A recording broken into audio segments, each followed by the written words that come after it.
Communication को अगर हम मज़ीद अंडरस्टैंड करें तो उसको हम 4 बड़े हिस्सों में भी डिवाइड कर सकते हैं। उनमें से पहला जो है इंटरपर्सनल कम्युनिकेशन, फिर इंट्रापर्सनल कम्युनिकेशन, फिर ग्रुप कम्युनिकेशन और फिर आखिर में मैस कम्युनिकेशन। इंटरपर्सनल कम्युनिकेशन उसको कहते हैं जो कि दो लोग आपस में बात करते हैं। यानी कि मैं और अगर आप बात कर रहे हैं तो हम दो लोग हैं, तो आप बात कर रहे हैं या मैं बात कर रहा हूँ या हम दोनों बात कर रहे हैं, तो ये इंटरपर्सनल कम्युनिकेशन की एक एग्जांपल है।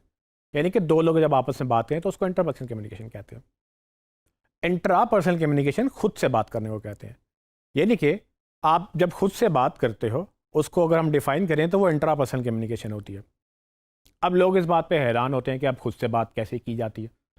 खुद से बात जो है वो आप जब सोचते हैं तो आप खुद से बात ही तो कर रहे होते हैं। आप हर वक्त सोच ही तो रहे होते हैं, कुछ ना कुछ तो चल रहा होता है दिमाग में। इसको असल में टेक्निकली इंट्रापर्सनल कम्युनिकेशन कहते हैं। और जब आप इसको इतना सोचते हैं कि आप अपने आप से बातें करते करते एक जब कोई आपके पास रिजल्ट आता है तो आप उसको आइडिया कहते हैं। यानी कि ऐसा क्या था जो आपको पहले नहीं पता था और एकदम से एक आइडिया आ गया। तो आइडिया बेसिकली एक रिजल्ट होता है कि आपको एक नया पहलू नज़र आता है अपनी उस बात को बार बार खुद से करने से। तीसरी कैटेगरी है group communication. Group communication basically एक बंदा एक ग्रुप से बात करे।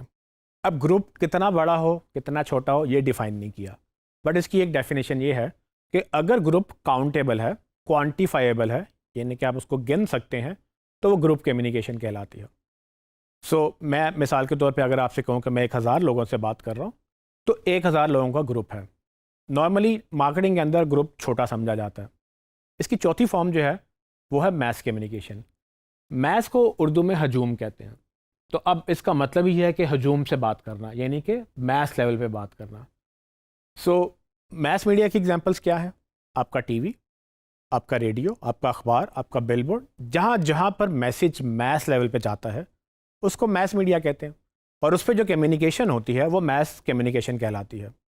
और असल में ये मैस कम्युनिकेशन ही आगे चल के मार्केटिंग की बेस बनती है।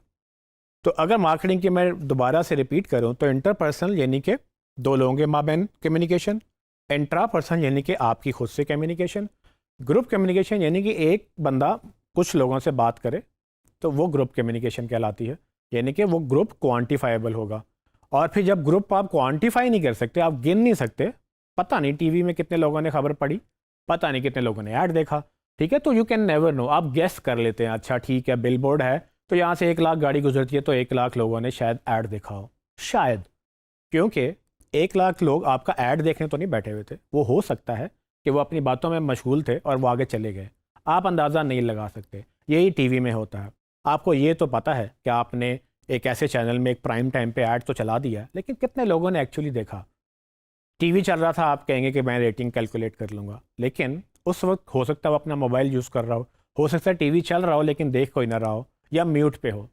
तो ट्रेडिशनल मीडिया में ये जो चीज़ें हैं इसको कैलकुलेट करना मुश्किल था।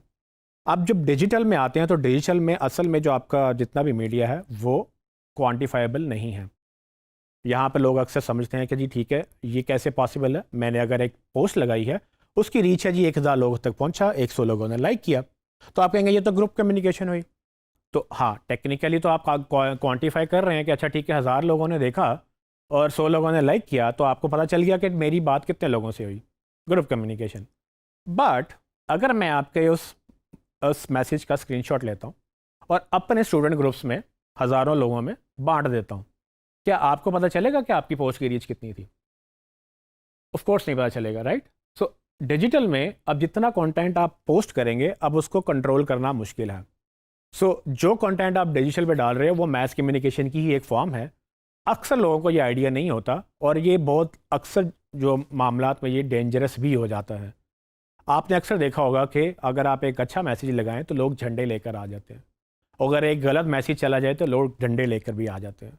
तो इसको इस तरह से इस्तेमाल करें कि आपकी ज़िंदगी जो है वो भी सलामत रहे, लेकिन आप इसको बिज़नेस के लिए यूज़ करें तो वो भी अगेन आपकी ब्रांडिंग और मतलब आपके नफ़ा नुकसान का बाइस बन सकता है।